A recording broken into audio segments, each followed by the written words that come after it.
This morning in our series, She Made It, a founder who took a big leap of faith and is enjoying the sweet smell of success. Our Girl Today lifestyle and commerce contributor Jill Martin met the woman behind an incredibly popular fragrance company. Hi, Jill. Good morning. Good morning. This is a version of This Is Your Story as a fellow candle maker. I do love it. Okay, so take note. I met up with Nicole Eckels, who has a confidence that is truly unmatched. She's the founder and CEO of Glasshouse Fragrances, a company she launched in 2005 when she started making candles in her kitchen. Now, 20 years later, that business has grown into a global fragrance empire. I wanted scent to be every part of my life without scent. Something is missing. For 20 years, Nicole Eckels has been lighting up the fragrance industry. When you smell any candle, don't just smell it. Oh, you need to really sit there with it. She's the CEO and founder of Glasshouse Fragrances, a luxury brand known for their triple-scented soy candles. How did you learn that your nose was your superpower? I never forget a fragrance, so I don't have a great memory, but something about smell, I can remember it.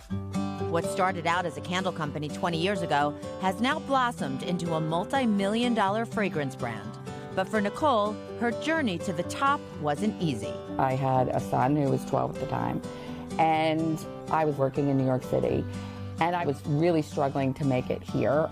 From selling makeup to gym memberships, the single mom worked different jobs but had trouble finding her passion. I decided that, well, I'm going to lose my job. I can see that coming, so I'm just going to keep moving.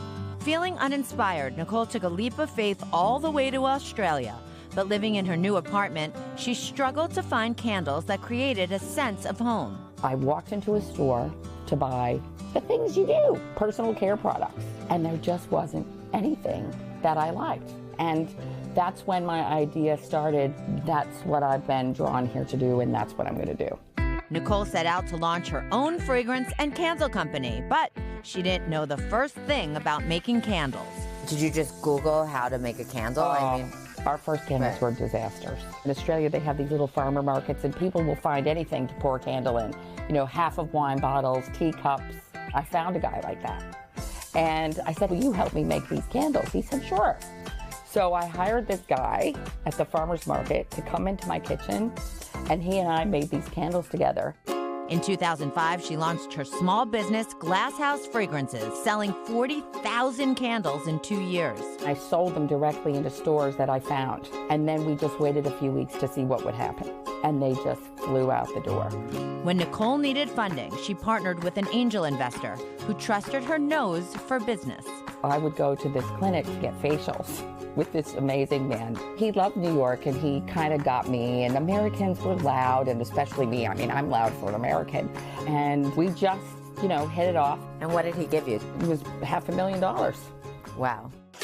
The brand's success in Australia lit a fire under Nicole, drawing her back home to establish her fragrance company in the U.S. In 2021, we got our first retailer in Bloomingdale's, and then Neiman Marcus, and then Saks. And we have about 1,500 independent doors across the country and growing, and it's just on fire. Literally. Since launching in the U.S., Glasshouse Fragrances has grown tenfold, expanding beyond candles to diffusers, hand wash, and car scents. What advice would you have for other people watching this? Like, I need to get out of my current situation. A lot of people just doubt themselves right away. I think my biggest strength is my delusion, that I can do anything. But it's because I believe I can, just act on it and live in your bubble of delusion till it's no longer a delusion. You just missed the candle craze everyone was around here. Everyone looks very refined right now. Okay, so many of the scents names like Sunkissed in Bermuda or Coyote in Bloom are inspired by destinations around the world. We have some items here, including their new hand and body collection launching in September. And very cool, everybody. Of course, it's me. There's a discount for our viewers. 20% off products on their website. Use the code TODAY20. The packaging, I love. love how elegant it feels. It's amazing what candles can do for an environment. It's the memories that a good candle can conjure up. True. Pretty remarkable. I love that the scents are also unisex too. That's right. I mean, when you have a house and you want to welcome everyone in, you want it to be something that everybody feels like, oh, that's your signature. I believe very heavily in a signature scent. Yeah. I know. You've had one for And years. it's all funny. We picked a different favorite. We did. I know it's true. Thank you, Jill. Thanks, guys. I see why she made it. Hey, thanks for watching. And don't forget, you can catch the Today Show every morning on NBC or take Today when you're on the go. Just follow the Today podcast on Apple Podcasts, Spotify, or wherever you listen.